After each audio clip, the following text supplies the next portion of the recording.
I met my best friend Ben when I was 19. We started a degree in music together and had absolutely nothing in common, which we loved about each other. What shocked us was how in sync our childhoods had been. From being born 2 weeks apart to the age of 12, we shared a lot of experiences even though we never met. I remember Ben telling me about a VHS he used to have with Huxley Pig and Will Quack Quack cartoons on it, saying how obscure it was and how I'd love it. I replied that I knew exactly which VHS he was referring to, and also still had a copy of it. This sort of thing happened a lot between us, so we liked to quiz each other from time to time, then joke about how different we were for our identical upbringings. One night, when I was staying over at Ben's house, we got on the topic of kids' ghost stories. I love creepy stories, but Ben hates them, so the conversation was slow going at first. We started with the usual stories kids in the neighborhood spread. It was funny how many of our town's stories were exactly the same for being opposite sides of the city and river, 10 miles from each other. The dilapidated places were always haunted. We had both heard about a one-eyed black cat nobody owns that watches the children play outside. The list of stories went on, as did the similarities. Ben got surprisingly into the discussion. "So you've even heard of this story?" etc.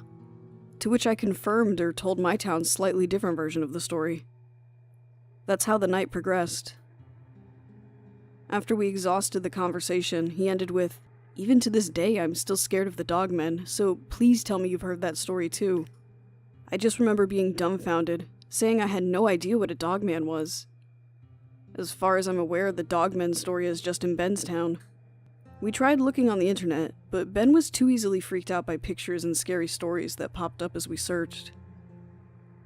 The dogmen really grabbed my attention. Usually kids' ghost stories go into so much detail, like the color of the ghost's dress or the exact way the hair hangs over the ghost's eyes. But there wasn't much information about the dogmen. The details were vague. His words at the time were something like, "The older kids who were allowed out on the street told us about dogmen, who stood around in the alleys at night, and the older kids were shamelessly scared to go there when it got dark."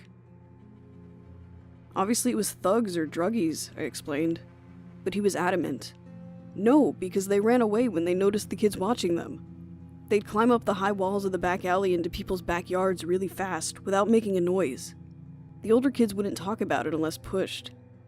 He said their feelings seemed too real to make it a joke to scare the younger kids. His childhood friend Wes claimed to have saw one too. The story goes the dogmen would be found standing in small groups, or, more often, solitary in the middle of an alley, looking for scraps of food, not doing much else. Ben seriously thinks he saw one with his mom one day, walking back from the shops. Apparently he was in a fenced-off area where a block of flats had been demolished a few years earlier. At the opposite side of this land, he saw a skinny, hunchbacked man cupping his hands full of water from a stream which ran through the plot, washing his long, greasy hair, almost ritualistically. Even though he didn't see the homeless man's face and was quite far away to make out details, he swears something about that man wasn't quite human. I blamed a child's imagination and exaggerated memories, but he swears it. He showed me the area that next morning. If he and his mother are remembering correctly, I have no idea why even a homeless man would wash his hair in that dirty stream. I first met Wes a few weeks after the night I learned about the dogmen, and didn't hesitate to ask for his first-hand account of them. It was the main reason I decided to meet him after all. His description was similar to Ben's, but his encounter was far more close up. Wes lived further from the local corner shop than Ben, and used to take a shortcut through an alley when he walked there. The wheelie bins were out that day. He said he could hear a cat or dog feeding on some discarded food behind one of the bins. It happens a lot, and everyone knows to keep a distance so the dog won't get aggravated and attack. But Wes said the dog didn't look right. He only got a quick glance before it ran behind a wall, with a rotten roast chicken hanging from its mouth. According to his memory, it was running more like a hyena than a normal dog, with its shoulders held much higher than its hips. The snout was too short, and the ears were more elfin than a dog's. He can't remember if the creature had fur or not, but it definitely was naked. Not long after, he overheard the older kids talking about the dogmen, and realized what he had seen. I like Wes. He has a doubting attitude akin to mine, and admitted his memory may have been influenced by the older kid's stories. It could have just been a normal dog, struggling to carry a whole chicken away after being startled. The story lay dormant, not mentioned for months after I spoke to Wes. In that time I had moved away, and have only managed to visit Ben 3 times since then. The last time I met with him, we decided to go to the local takeaway in the early hours of the morning, and I got my very own encounter of what could have been dogmen. Right on the same abandoned plot where Ben saw the homeless man bathing, there was a decent-sized fire burning.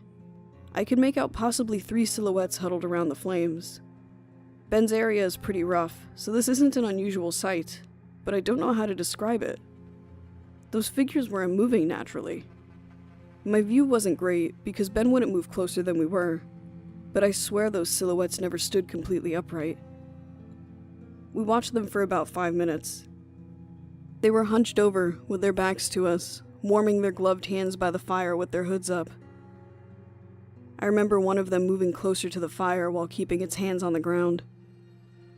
It would have been easier to just stand and walk closer, but it shuffled awkwardly using its arms. Everything about their movements were indescribably awkward. I was so excited. It had to have been the dogmen. I didn't want them to spot us, so we left pretty soon after, but I forced Ben to visit the bonfire with me the next day. There was just a milk crate set next to a charred circle on the ground. Nothing to prove these beings were inhuman. Strangely, there were bones in amongst the smoldering papers and branches that had been burning the night before. We could make out sooty handprints, where at least one of the homeless people had presumably crawled directly over the charred ground. The trail of handprints led away from the bonfire and faded after a couple of meters.